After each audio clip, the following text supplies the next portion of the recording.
Hello everyone, आज हम discuss करने वाले हैं फर्स्ट ईयर प्रोफेशनल बीएचएमएस का syllabus for the materia Medica. Okay, तो आपका जो होम्योपैथिक मटेरिया मेडिका का सिलेबस है, ये ऑफिशियल सिलेबस है आपका। एनसीएच ने प्रोवाइड किया है, नेशनल कमीशन फॉर होम्योपैथी। ये आपका सारा यहाँ पे ऑफिशियल सिलेबस प्रोवाइड करते हैं। तो यहाँ से मैंने सिलेबस को डाउनलोड कर लिया है, आपको मैं लिंक दे दूँगी, आप भी डाउनलोड कर सकते हैं। एंड इसमें सबसे इंपॉर्टेंट चीज़ें हम यहाँ पर डिस्कस करने वाले हैं, उनको मैं हाईलाइट करूँगी और डिस्कस करूँगी। ओके, तो फर्स्टली आपको जब आप पूरा मटेरिया मेडिका बीएचएमएस को कंप्लीट कर लेते हो, तो आपको at the end of the program और कोर्स स्टूडेंट को आना चाहिए कि वो सारी जितनी भी एसेंशियल चीज़ें हैं प्राइमरी हेल्थ के लिए वो उसको पता हो, और होम्योपैथी की लिमिटेशन, होम्योपैथी को अप्लाई कैसे करते हैं, हेल्थ केयर में वो वर्क कैसे करती है, ये सब आपको पता होना चाहिए। और आपकी क्रिटिकल थिंकिंग की कैपेसिटी डेवलप हो मटेरिया मेडिका को पढ़ के।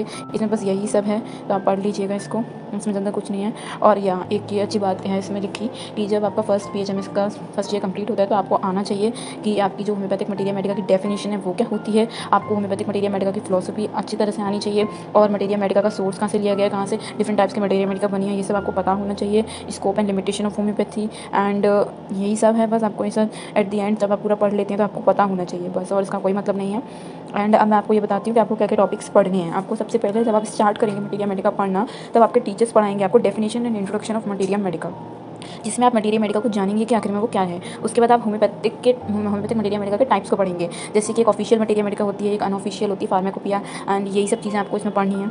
उसके बाद सोर्सेस आपको पता होना चाहिए कि जो मेडिसिन बन रही हैं उनके plant source, animal source, no source, sarcode, ये सारे सोर्सेस आपको पढ़ने पड़ेंगे। उसके बाद ड्रग पिक्चर की स्टडी जब हम करते हैं, इसका मतलब हम मेडिसिन पढ़ रहे हैं, ठीक है, ड्रग्स को पढ़ रहे हैं। तो आपके फर्स्ट टर्म में कितनी मेडिसिन है वो मैं भी आपको बता दूँगी, सेकंड टर्म में कितनी है वो भी अभी बता दूँगी आपको। और कुछ बायोकेमिक सॉल्ट्स हैं, ये भी आपके मेडिसिन हैं, बट कुछ बायोकेमिक सॉल्ट से बनी हुई हैं, जैसे कि काली फॉस्फोर, तो ये सब काली फॉस्फोरस, कैल्शियम कार्बोनेट, तो जो भी सॉल्ट से बनी हुई हैं वो मेडिसिन, ठीक है। और आपको इन सब की स्टडी करनी पड़ेगी। और scope and limitation of homeopathic materia Medica, ये आपको लास्ट में पढ़ना होगा, ठीक है। ओके, एंड अब मैं आपको ये बता देती हूँ कि आपका एक्चुअल कोर्स क्या क्या है, सिलेबस क्या क्या है आप लोगों का।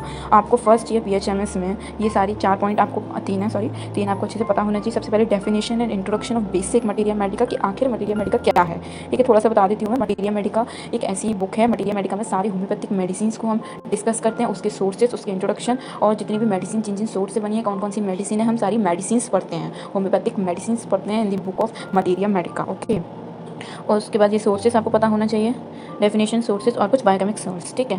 तो और आपकी जो फर्स्ट ईयर में जितने भी मेडिसिन हैं, फर्स्ट ईयर में जितनी भी मेडिसिन है वो आपकी ये मेडिसिन हैं, ठीक है। आपकी 50 मेडिसिन हैं फर्स्ट ईयर में। एंड आपके कुछ बायोकेमिक सॉल्ट्स हैं, ये लिखे हुए हैं, ये भी आपको पढ़ने पड़ेंगे।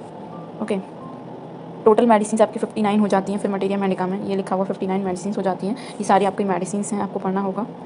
एंड इसके बाद मैं आपको ये बताती हूँ कि आप फर्स्ट टर्म में क्या पढ़ना है और सेकंड टर्म में क्या पढ़ना है। फर्स्ट टर्म में सबसे पहले आपको एक इंट्रोडक्टरी लेक्चर अटेंड करना होगा अपने टीचर्स का, जिसमें वो आपको definition and introduction materia Medica का, सोर्सेज, कंस्ट्रक्शन, लिमिटेशन, ये सब पढ़ाएंगे। ये आपका फर्स्ट टर्म है।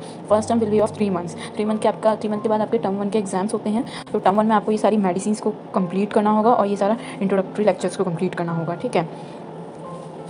ये सारी मेडिसिन हो गई। एंड अब हम चलते हैं सेकंड टर्म में। सेकंड टर्म में आपको जब आपके 3 मंथ कंप्लीट हो जाएंगे, तो आपका सेकंड टर्म स्टार्ट हो जाएगा। तो आपको सेकंड टर्म में ये सारी मेडिसिन कवर अप करनी होगी। एकोनाइट हो गई, एलियो हो गई, और सिंकोना हो गई, ये सब सारी मेडिसिन 19 मेडिसिन आपको टर्म 2 में कंप्लीट करनी होगी। 19 नहीं, 20 है, सॉरी। ओके, 20 मेडिसिन हैं जो आपको कंप्लीट करनी होगी, और ये कुछ बायोकेमिक सॉल्ट्स भी हैं, ये कुछ बायोकेमिक सॉल्ट्स भी हैं। उसके बाद टर्म 3, थर्ड टर्म आपका फर्स्ट ईयर में बीएचएमएस में आप 2022 से ये सिस्टम अलाउ हो गया कि सेमेस्टर वाइज नहीं होता है, टर्म वाइज होता है। And term will be of 3 months, ठीक है। हर 3 मंथ बाद आपके टर्म 1 एग्जाम होते हैं, टर्म वाले। तो जब आपके 2 टर्म कंप्लीट हो जाएंगे, एग्जाम्स हो जाएंगे, उसके बाद आपका टर्म 3 आएगा, और थर्ड टर्म में आपको 16 मेडिसिन कंप्लीट करनी होगी, ठीक है। और उसके ये साथ आपके कुछ बायोकेमिक सॉल्ट्स हो गए, ठीक है।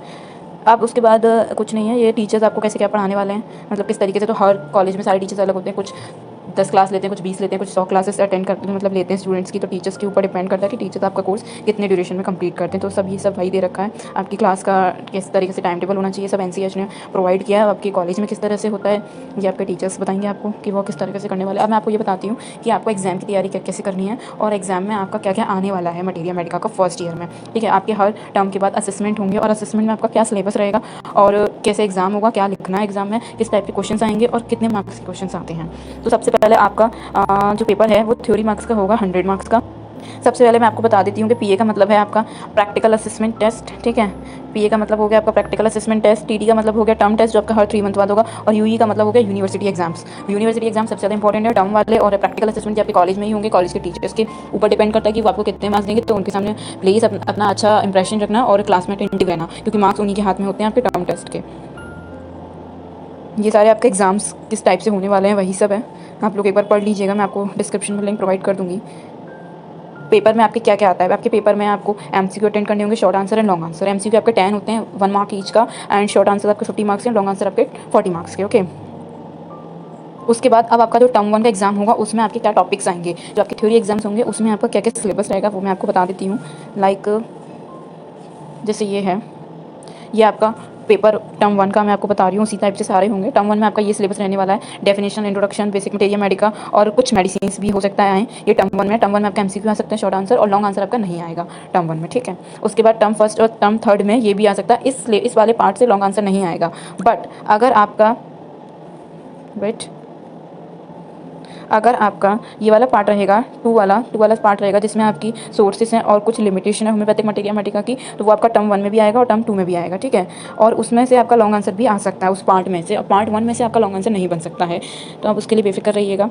और ऐसे ही है ड्रग पिक्चर का मतलब होम्योपैथिक मेडिसिन आपकी सेकंड टर्म और थर्ड टर्म में आएंगी। फर्स्ट टर्म में कोई मेडिसिन नहीं पूछी जाएगी जब आपका टर्म 1 होगा। फर्स्ट टर्म में बेसिक्स होगा, सिर्फ डेफिनेशन, सोर्सेस, लिमिटेशन होम्योपैथिक की लाइक बेसिक्स आपको पढ़ाए जाएंगे और उन्हीं का आपको टेस्ट देना होगा, ठीक है। उसी तरह से ये सारा सिलेबस है, उसका पूरा लेआउट है। जैसे कि एक मैं आपको क्वेश्चन पेपर ब्लूप्रिंट बता देती हूँ ओवरऑल कैसे क्या रहता है। आपका कोई भी जैसे कि एग्जाम होता है उसमें सबसे पहले आपको एमसीक्यूज आएंगे, 10 आएंगे, जिसमें से 1 मार्क्स ईच का होगा, ठीक है। एंड आपके उसमें से आ कैसे सकता है पेपर, जैसे कि 7 एमसीक्यू आ गए या फिर 2 एमसीक्यू आए, फिर 1 एमसीक्यू है, ऐसा हो सकता है। अगर एमसीक्यू आएंगे तो इस तरीके से आएंगे कि 1 एमसीक्यू, 2 एमसीक्यू, फिर 7 एमसीक्यूज, ठीक है।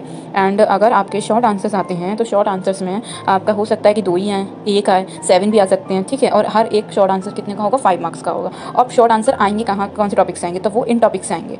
ये जो है थीम 1 ABCD, थीम 1 ABCD का मतलब है, थीम 1 ABCD का मतलब मैं आपको बता देती हूँ, वेट, लाइक दिस इज़, ये थीम 1 है ABCD, ठीक है। ए में आपका ये वाले टॉपिक्स कवर हो रहे हैं, ठीक है। बी में आपके ये वाले टॉपिक्स कवर हो रहे हैं, सी में आपके ये वाले टॉपिक्स कवर हो रहे हैं, ये थीम के अकॉर्डिंग है, ओके।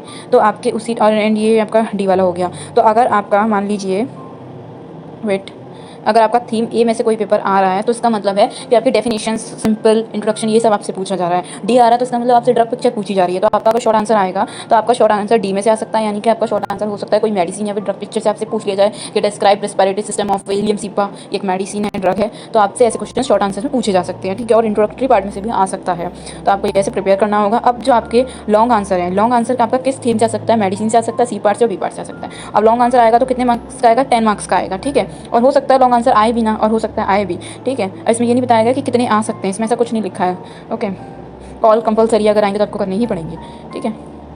तो ऐसे आपका कुछ सिलेबस है। आपका प्रैक्टिकल कितने मार्क्स का होता है, इंटरनल जो आपके कॉलेज में एग्जाम्स होंगे वो कितने मार्क्स के होते हैं वो बता देती हूँ मैं आपको। जैसे कि प्रैक्टिकल असेसमेंट आपका 20 मार्क्स का होता है, वाइवा आपका 60 मार्क्स का होता है, वाइवा आपका 60 मार्क्स का होता है, ठीक है। एंड प्रैक्टिकल 2 टाइप के होते हैं, एक असाइनमेंट वाला और एक आस्किंग वाला। और आपका इंटरनल असेसमेंट जो आपके कॉलेज में होता है वो आपका 10 मार्क्स का होता है, जिसमें आपको रिटन भी देना होता है, ठीक है।